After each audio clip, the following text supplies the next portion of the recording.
Great. Thank you, Joel. It's an honor to be here, as always. And great to see Kathy, Joel, and Steve all there. Sorry I'm not with you guys in Houston at the moment, but we're here in Hawthorne, getting ready for this great flight coming up. And we're really looking forward to flying Nicole, Josh, Koichi, and Anna. This will be a mission of firsts.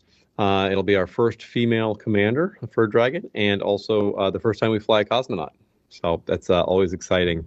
Crew-5 will be our 8th human spaceflight mission, which is constantly kind of mind-blowing to me to think about how far we've come in this partnership with NASA, with Commercial Crew Program, and with ISS in just the last few years. It's also our 7th specific human spaceflight mission to the International Space Station.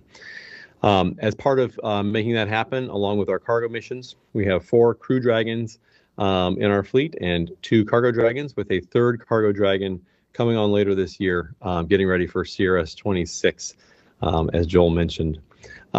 This will actually be the second flight. Crew-5 mission will be the second flight of the Dragon Endurance spacecraft, which previously flew on Crew-3 to and from station. I'd like to take a quick moment to talk about a couple of items that we were paying attention to in preparation on the hardware for this mission. One of them was some transport damage that occurred on the first stage, on our booster stage of the rocket. While in transport, the booster stage came in contact with a bridge in the route, basically on the way down between Hawthorne and Texas and McGregor. And we assessed that damage. It was actually a fairly minor incursion, but it still caused some damage. We decided to replace the composite interstage and some of the other components on that first stage. We went through a very robust process of analysis and test to assure that stage would be ready to go and absolutely safe to fly the crew as we do for every mission. We want to make sure it's as safe as we've all certified it to be, and that we're confident in flying the crew members. Nonetheless, the stage will go through its full testing round down at McGregor, and it's doing that right now. So we've gotten through all of our analyses and our assessments. We've gotten through all of the replace or repair that we needed to do, and now we'll put it through a rigorous standardized tests to make sure that it's ready to fly on its way, and then head it on down to Florida. So that'll be good. Another thing that I wanted to mention was that there were some findings on the return of the Crew-3 parachutes. Really, just one finding. There was a small bit of damage discovered on a single main canopy of the chute system. We believe that what happened there was a little bit of the overall parachute system came in contact with that canopy, caused a small bit of damage to the canopy itself.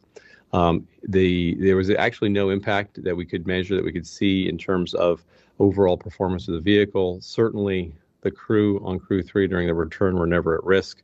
And there was no significant change in the environments that were detected during Crew-3.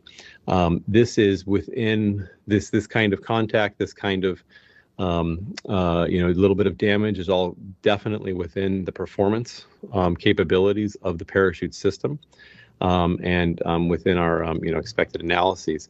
However, as always, in an abundance of caution, and always looking to improve and further increase safety for the crew members and reliability for all of our missions, we are continuing down the path of doing analyses and testing, and jointly in bringing NASA along very closely with that to ensure that there's nothing else there that we're concerned about, and particularly really to help us improve and see what we can do to even further improve the safety of the parachute system.